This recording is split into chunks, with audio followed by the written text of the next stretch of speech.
Alright, look. Last week, things got bad. Alright, it was a lot of nerfs. Like, everywhere. This week, though, it seems like there's a lot of buffs. But there's one pretty significant thing that we're going to discuss. First off, some of the biggest news is that most gun archetypes got a PvE damage buff. Autos, bows, hand cannons, machine guns, pulses, scouts, sidearms, snipers, and submachine guns have all had their PvE damage increased. Most were around the 25 to 30% mark, some a little higher like scouts, some lower like sidearms. Some are only for minor enemies, some are for both minors and majors. So that's good. However, we have our significant thing.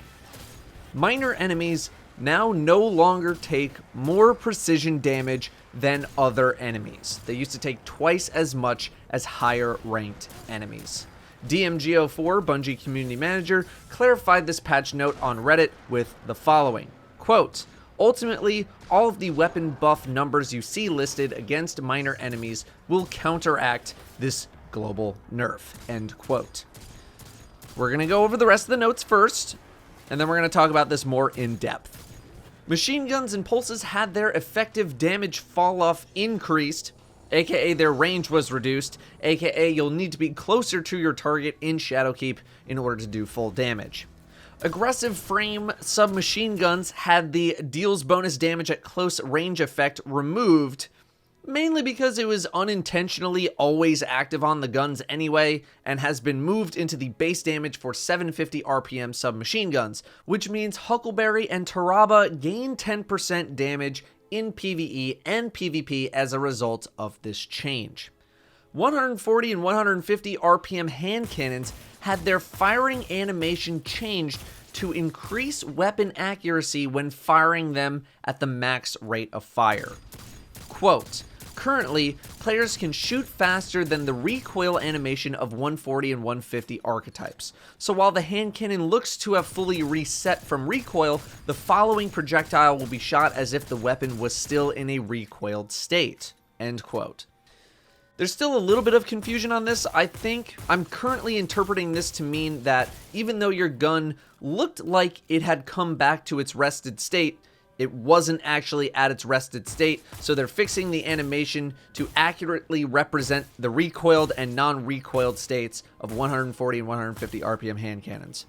I'm sure PvP experts are going to break this down immensely on release, and until we actually see it, we don't really know. Pulses are getting minor PvE and PvP buffs. Rapid fire pulses now deal 14 and 23.8 damage. It used to be 13 and 21.4. And high impact pulses now deal 21 and 33.6. That used to be 20 and 32. Bunch of low and mid tier exotics are getting buffed. Sweet Business had its mag increased from 100 to 150. Its PvE damage is up by 15%. High caliber rounds was replaced with armor piercing rounds. Damage was changed from 13.21, 21.14 to 15.21.2. It's on screen. And the weapon no longer requires you to be firing when you pick up ammo to have it auto reload. A lot of buffs on that one. Graviton Lance, 30% PvE damage buff. Sunshot now has 12 shots in the mag, up from 8. Vigilance Wing got a 25% PvE damage buff. Crimson had its damage changed from 13.76, 24.75 to 19, 30.5. That is a big boy buff. Merciless got its aim assist stat fixed. It was missing. Lumina had its noble rounds tweaked, so they should apply their buff more reliably. And Serve the Colony on the Colony now functions like auto-loading holster. A nerf for Ace of Spades, Memento Mori's damage bonus is now affected by range falloff. That's fine. Then we have some perks getting changed. Subsistence won't take as many bullets away anymore. Ricochet rounds had its hidden bonus to damage falloff, aka range, removed. Swashbuckler now works with Ball Lightning from Stormcaller, Grave Robber now works with ranged melees, and 1-2 Punch is getting adjusted, where the effectiveness of stacking it and Liar's Handshake has been reduced, meaning you can't insta-kill bosses like Riven with this technique, although knowing the community, I'm sure you guys will find another way. A big thing to note for those preparing for Shadowkeep. Weapon mods in your inventory when Shadowkeep launches will be converted into the reusable unlocks that they are turning into with Armor 2.0. I'm taking this to mean that you should dismantle all but one of each weapon mod you have so that you can get extra mod components for Shadowkeep. Note that if you only have one mod and it's in a weapon already, that won't count, and you'll need another copy of it for you to get one in Shadowkeep. Finally, Reckoning is having its negative modifiers removed on September 17th, aka today. Alright, so let's talk about this headshot multiplier stuff, because while the primary weapon damage buffs are good, it's an overall nerf with the headshot changes, at least to minor enemies. First of all, regardless of this change being implemented, Bungie, this is pretty significant stuff, and I think there should have been a developer note on this change specifically. I know there's the director's cut context of Guardians are too strong, so you're getting nerfed kind of deal, but this is a substantial change that should be addressed individually.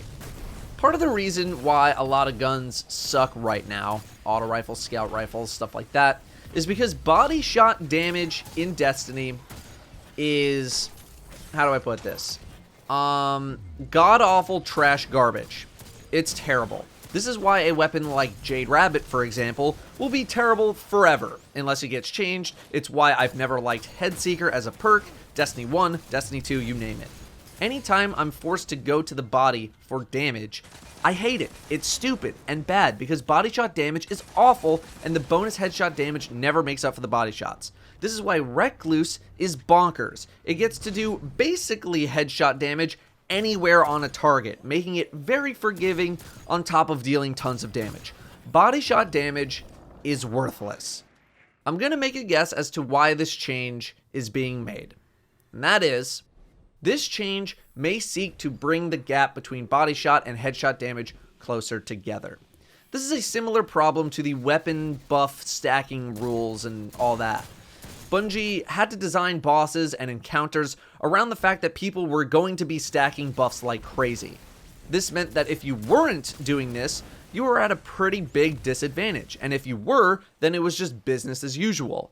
With headshot damage being so high, health pools on enemies probably had to scale to meet those damage demands. Hand cannons and pulses hit like trucks to the head, and they're easily the most popular weapon types, so it wouldn't surprise me if enemy health was tuned to be balanced around those weapons hitting crits all the time. If enemy health is balanced via body shot damage, headshots would obliterate enemies. If they're balanced via headshot damage, then body shot damage is trash. This isn't to say we shouldn't reward precision aiming, because we should, and it still will be rewarded. Going for the head is still going to be the best course of action because it nets you more damage. This change may allow for more balanced health pools on enemies, so that when you do hit body shots, it doesn't feel like you just wasted your ammo. Without knowing if Bungie is adjusting the health pools of minor enemies as well as the damage buffs to compensate, it's really tough to tell how strongly this will impact the game. After all, we as players are getting tuned way the hell down, and this could just be a change to the basics of the game. As in, this is just the world we're going to be living in come Shadowkeep. Things are going to be harder to kill. Obviously, if we can still one-tap drags, thrall, etc. with hand cannon headshots and damage only changes to small degrees, you know, one shot extra here and there, maybe two on knights or captains or whatever, no real harm done. I think people thinking that same level dregs are going to take 6 headshots from a scout rifle are overreacting a bit, but I'll eat my words if that ends up being the case. And for the record, 6 headshots with a scout rifle for a minor drag would be terrible. But If the nerfs are very impactful, negatively impactful, and we really start to feel that damage loss, it will simply make Rampage and Kill Clip even more vital to the perk experience on weapons. Damage is king, and I don't see that changing in Shadowkeep. I know I wouldn't mind having other perks matter a bit more in PvE, but it's really tough to compete with damage. I don't think we'll see red bar enemies turning into complete sponges in Shadowkeep, but I'm sure Bungie will be told pretty quickly if things get out of hand. Unfortunately, it's yet another wait and see kind of situation, along with all of the other changes coming at the same time. I'll probably have feedback on the new sandbox a couple of weeks after Shadowkeep or after I spend some time at high levels. How about the fact that neither Mountaintop nor Recluse were mentioned in this update at all? It's a bit worrying to me. Mountaintop was indirectly slapped with a nerf because of auto reload getting nerfed, but that doesn't change the fact that it's still really good outside of those boss damage situations. Grenade launchers are not getting nerfed at all in Shadowkeep, but again, a lot of their power is from auto reload. There is a new strategy that has been making the rounds lately that still enable such auto reload behavior to happen, and we'll need to see if Bungie does anything about it after Shadowkeep launches, or if it ends up being as impactful as some people think. Recluse not getting mentioned means either they're still toying with the numbers, or it's not getting nerfed. This is also worrying, seeing as this 22.5% submachine gun damage buff in PvE potentially also applies to Recluse, which means Recluse could be getting buffed, which is not something that it or the game needs right now. Machine gun and pulse rifle ranges are nerfed, which desperately needed to happen. Until I truly see by how much, though, these are just words, as most maps aren't big enough to really notice the effects of range at all in PvP for these kinds of weapons. We'll see how machine guns fare in Gambit on the invasion side of things as well. I don't really expect much change. This is one of the ways that scout rifles gain any sort of ground in PvP. Pulses getting nerfed, but we don't know by how much, so this change could bring scouts into the limelight, or it could do literally nothing. Bunch of exotics getting buffed. Good, no complaints there. Ace is getting a range fix on its perk. That's totally fine. Reckoning getting its negative modifiers removed is good for people's solo queue matchmaking, but I don't think this really affects high skill groups a ton, if at all. This is going to make it easier for the general population to farm Gambit Prime weapons, which certainly isn't a bad thing at all.